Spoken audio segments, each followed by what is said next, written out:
नर्मदा बचाओ आंदोलन कार्यालय में प्रेस वार्ता का हुआ आयोजन। आंदोलन से जुड़े कार्यकर्ताओं ने दी विस्तृत जानकारी। बड़वानी जिला मुख्यालय नवलपुरा में नर्मदा बचाओ आंदोलन कार्यालय में आज शुक्रवार प्रेस वार्ता का आयोजन किया गया, जिसमें नर्मदा बचाओ आंदोलन नेत्री मेधा पाटकर भी मुख्य रूप से उपस्थित रही। वहीं आयोजित प्रेस वार्ता में बताया गया कि सरदार सरोवर से नर्मदा घाटी में हुए विस्थापन और अन्य मुद्दों को लेकर डूब प्रभावितों की आवाज़ उठाते आया है। वहीं विभिन्न मुद्दों को लेकर नर्मदा बचाओ आंदोलन कार्यकर्ताओं के द्वारा कल 15 जून से अनिश्चितकालीन उपवास की शुरुआत की जाएगी। आइए सुनते हैं क्या कुछ कहते हैं नर्मदा बचाओ आंदोलन कार्यकर्ता राहुल यादव। सरदार सरोवर परियोजना में बड़वानी जिले के 65 गांव प्रभावित होते हैं, जिसमें से 2 गांव ऐसे जो वीरान गांव हैं और धार जिले के 82 गांव डूब प्रभावित विस्थापितों को पुनर्वास करना बाकी है। 2023 में जो डूब आई थी सितंबर में, जिसमें हजारों मकान ध्वस्त हुए थे और हजारों एकड़ जमीन भी नष्ट हुई थी, जिसकी नुकसान भरपाई आज तक पूरी संपूर्ण नुकसान भरपाई नहीं मिली है। जिसको देखते हुए वापस 2024 में इस प्रकार की जो स्थिति ना हो, इसके लिए ही एक संघर्ष का कड़ा रास्ता आजमा रहे हैं और कल से ही उपवास शुरू होगा अनिश्चितकालीन तरीके से। और बाकी चिकल्ला जो खेड़ा गांव है, वहाँ पर उनका 2023 में जो मकान ध्वस्त हुए थे, उनको आज भी पूरी संपूर्ण राहत राशि नहीं मिली है। और पुनर्वास की जो पैकेज है 5,80,000 मिलना बाकी है, या GRA के जो आदेश हो चुके जिनके 60 लाख मिलना बाकी है, 15 लाख मिलना बाकी है। जो घर प्लाट दिए करीब 40,000 से ज़्यादा परिवारों को घर प्लाट दिए हैं, उनको आज भी रजिस्ट्रीकरण या भू स्वामित्व का अधिकार आज तक नहीं दिया गया। तो ये सभी चीज़ों को जब तक पुनर्वास नहीं होता, उन सभी चीज़ों को मांगों को लेकर हमारा संपूर्ण पुनर्वास में तो जब तक ये संघर्ष चलेगा। आप जानते ही हैं कि नर्मदा घाटी के 30 बड़े बांधों में से एक महाकाय बांध सरदार सरोवर, इसके सामाजिक और पर्यावरणीय असरों पर खास करके घाटी के लोगों ने करीबन 39 साल संघर्ष किया है। लेकिन अब फिर कड़े से कड़े संघर्ष का समय आया है, क्योंकि हम लोग बार बार जो उर्वरित पुनर्वास है उसके बाद उठाते रहे और 1993-94 से पहाड़ी के और 2000 के बाद के खास करके निमाड़ के एक गांव में आज तक उर्वरित पुनर्वास है, यानी पुनर्वास के बिना डूबग्रस्त परिवार है। 2023 में जो हकीकत हुई, जबकि 2019 में पहली बार बांध पूरा 2017 में होने के बाद वृष्टि हुई तो पानी पूर्ण जलाशय स्तर तक यानी 138 मीटर से आगे चढ़ा था। लेकिन उस समय भी हजारों परिवार डूब क्षेत्र में थे, जिनमें से कईयों को तो खींचकर निकालकर टीन शेड में डाला। आज भी 500 परिवार टीन शेड में हैं, जो बेहद दुखी हैं। और ऐसे ही किसी को उर्वर पर्यायी वैकल्पिक जमीन भूखंड मिलना बाकी है, पुनर्वास स्थल पर सुविधा मिलना बाकी है। कई लोग गुजरात में या मध्य प्रदेश में जमीन आवंटन में फंसाए गए और पूरे जो भूखंड है ये उसमें से एक की भी रजिस्ट्री नहीं हुई है, इसलिए मालिकाना हक सही रूप से नहीं दिया गया है। 2023 में जो डूब आई, 100 साल की ज्यादा से ज्यादा डूब पकड़कर बांध क्या प्लानिंग होता है, वो डूब 62 साल की अधिक से अधिक वृष्टि के साथ आई थी।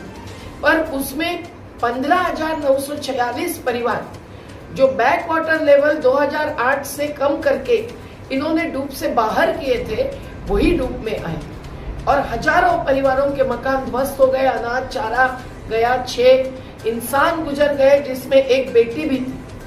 और तो और बिना भू अर्जन हजारों एकड़ जमीन भी डूब में आई, फसल का भी नुकसान हुआ। ये सब अवैध रूप से हुआ है। 1984 में लगाए गए बैक वाटर लेवल्स कम करने का इनका सोच यही था कि भाई अपन पुनर्वास पूरा हुआ, 0 बैलेंस ये दिखाए और उसी के आधार पर बांध को आगे बढ़ाए।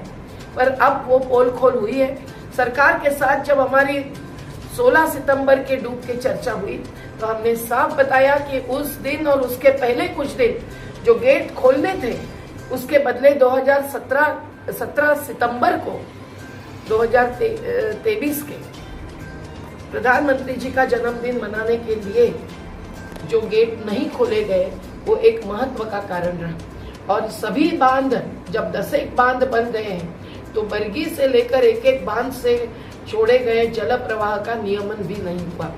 आज गुजरात के भी लोग, महाराष्ट्र के भी लोग वंचित है, क्षुब्ध है लेकिन निमाड़ और मध्य प्रदेश में तो टिनशेड से लेकर जो लोग बाकी है उन सब का पुनर्वास होने तक अब जरूरी है कि 15,946 परिवारों को डूब में मंजूर करना, बैक वाटर लेवल्स जो पुराने लगाए थे उसी को फिर से मंजूर करना और जो लोग बाकी है उनका पूरा पुनर्वास करना।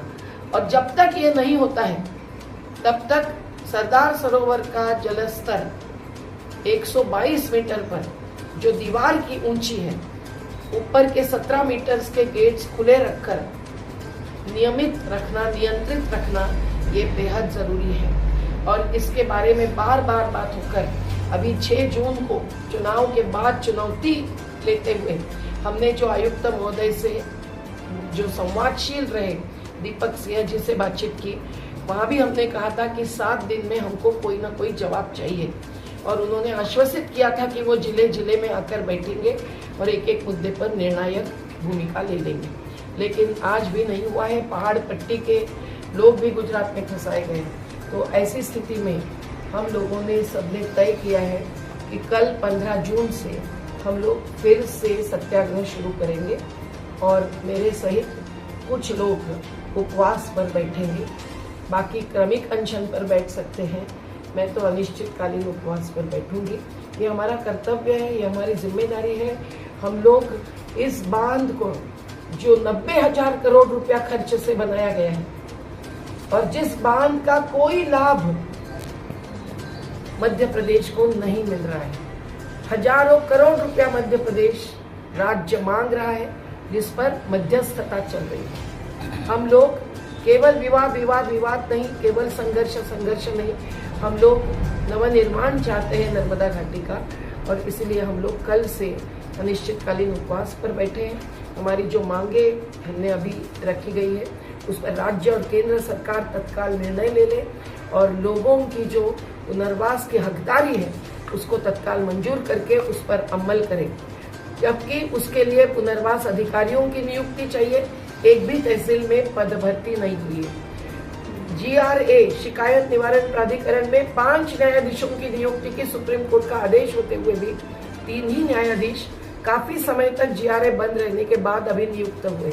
हम ये सभी के साथ पुनर्वास पूरा हो और पुनर्वास होने तक कोई के संपत्ति, घर या खेत डूब में नहीं आए, इसीलिए 122 मीटर पर पानी का नियंत्रित करना जरूरी हो, ये मानकर इस सत्याग्रह की शुरुआत करते हैं।